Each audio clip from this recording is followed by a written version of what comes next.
الحمدللہ رب العالمین والعاقبۃ للمتقین الصلاۃ والسلام علی سید الانبیاء والمرسلین۔ اللہ تعالیٰ سورۃ الاعراف میں ارشاد فرماتا ہے، قل من حرم زینۃ اللہ التی اخرج لعبادہ والطیبات من الرزق قل ہی للذین آمنوا فی الحیاۃ الدنیا خالصۃ یوم القیامہ کذالک نفصل الآیات لقوم یعلمون۔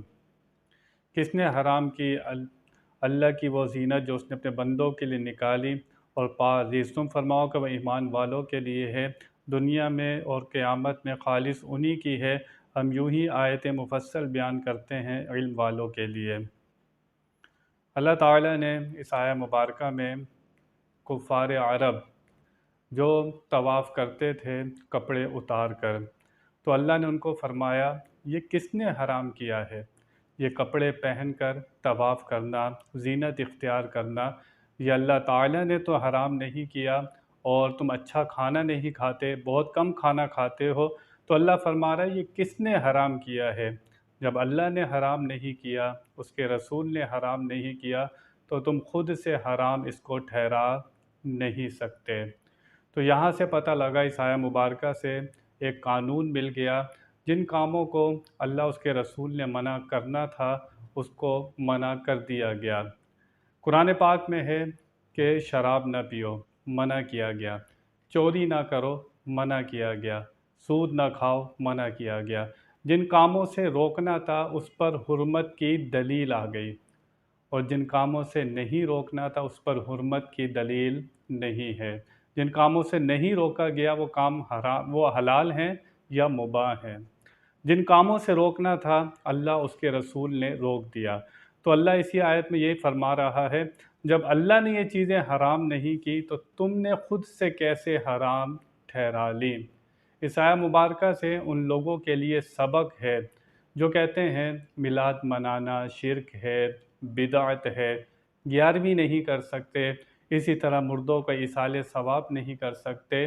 ان کے پاس کوئی آیت نہیں ہے انکار کی، کوئی حدیث نہیں ہے، ایک ضعیف حدیث بھی نہیں ہے کہ جو انکار پر دلالت کرتی ہو کہ میلاد نہ منانا، 11ویں نہ کرنا، یہ جتنے کاموں کو ہمارے منع کرتے ہیں ان کے پاس کوئی دلیل نہیں ہے۔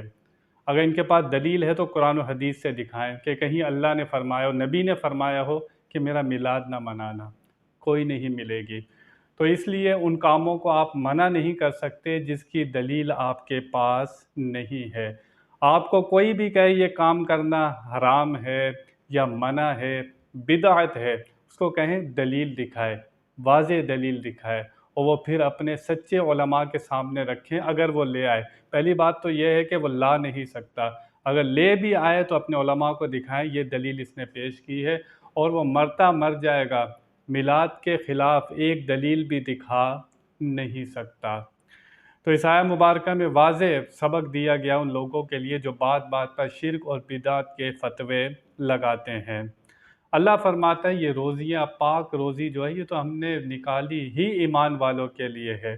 بہترین کھانا کھا رہے ہو، یہ سب چیزیں کھا رہے ہو، یہ ایمان والوں کے لیے اللہ نے پیدا کی ہیں۔ اور قیامت میں اللہ فرماتا ہے کہ آخرت کی نعمت تو خاص کر مسلمانوں کے لیے ہی ہے۔ آخرت میں جو نعمت ملے گی وہ اس کا تعلق ایمان کے ساتھ ہے۔ کافر مشرک جتنی نیکیاں کرتے ہیں دنیا میں، جو اچھے اعمال کرتے ہیں اس کا بدلہ ان کو دنیا میں ہی دے دیا جاتا ہے۔ آخرت کا جو بدلہ ملے گا اس کا تعلق ایمان کے ساتھ ہے۔ اگر ایمان نہیں تو آخرت میں کوئی نعمت ملنے والی نہیں ہے۔ اللہ فرماتا ہے یہ ہم نے علم والوں کے لیے مفصل بیان فرما دیا۔ جو جاننے والے ہیں، جو غور و فکر کرنے والے ہیں، وہ ان دلائل کو سمجھ سکتے ہیں۔ آگے اللہ فرماتا ہے قُلْ إِنَّمَا حَرَّمَ رَبِّيَ الْفَوَاحِشَ مَا ظَهَرَ مِنْهَا وَمَا بَطَنَ وَالْإِثْمَ وَالْبَغْيَ بِغَيْرِ الْحَقِّ وَأَن تُشْرِكُوا بِاللَّهِ مَا لَمْ يُنَزِّلْ بِهِ سُلْطَانًا وَأَن تَقُولُوا عَلَى اللَّهِ مَا لَا تَعْلَمُونَ وَلِكُلِّ أُمَّةٍ أَجَلٌ فَإِذَا جَاءَ أَجَلُهُمْ لَا يَسْتَأْخِرُونَ سَاعَةً وَلَا يَسْتَقْدِمُونَ۔ آپ فرماؤ میرے رب نے تو بے حیائیاں حرام فرمائی ہیں، جو ان میں کھلی ہیں اور جو چھپی، اور گناہ اور ناحق زیادتی، اور یہ کہ اللہ کا شریک کرو جس کی اس نے سند نہ اتاری، اور یہ کہ اللہ پر وہ بات کہو جس کا تم علم نہیں رکھتے ہو۔ ہرگز وہ کا ایک وعدہ ہے، جب ان کا وعدہ آئے گا ایک گھڑی نہ پیچھے ہو نہ آگے ہو۔ اس آیت مبارکہ میں اللہ فرماتا ہے کہ تم تو کہتے ہو کہ یہ طواف کرنا، خانہ کعبہ کے چکر لگانا، یہ اللہ نے کہا ہے کہ ننگے ہو کر طواف کرو، اللہ پر بہتان باندھتے ہو۔ اللہ فرماتا ہے کہ اب میں نے کون سی چیزیں منع کی ہیں؟ اللہ فرماتا ہے کہ فاحش کام، جو برے کام ہیں اللہ نے وہ منع کیے ہیں۔ یہ زنا کے قریب جانا، یہ زنا کرنا، یہ اللہ نے منع کیا ہے۔ بے حیائیاں اللہ نے منع کی ہیں۔ یہ جو گناہ کرتے ہو تم ظاہری اور چھپا کر، یہ اللہ نے منع کیا ہے۔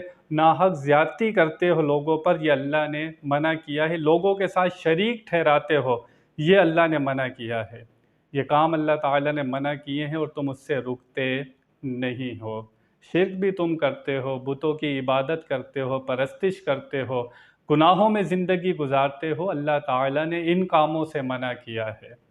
اور اللہ فرماتا ہے جب قیامت کا وقت آ جائے گا، جب تمہاری موت کا وقت آئے گا، نہ ایک لمحہ آگے ہوگا نہ ایک لمحہ پیچھے ہوگا۔ یہ اپنی سانسوں کی قدر کرو۔ یہ نبی کریم صلی اللہ تعالی علیہ وسلم تمہارے پاس حق کا پیغام لے کر آ گئے، ان کے دامن سے وابستہ ہو جاؤ، دونوں جہاں کی بھلائیاں مل جائیں گی۔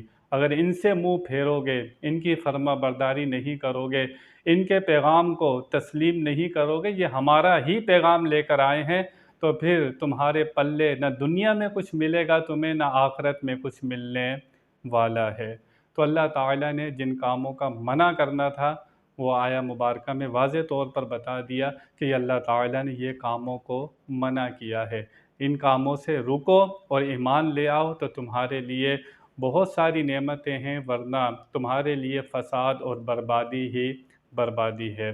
اللہ تعالیٰ ہمیں حق کو سمجھنے کی توفیق عطا فرمائے۔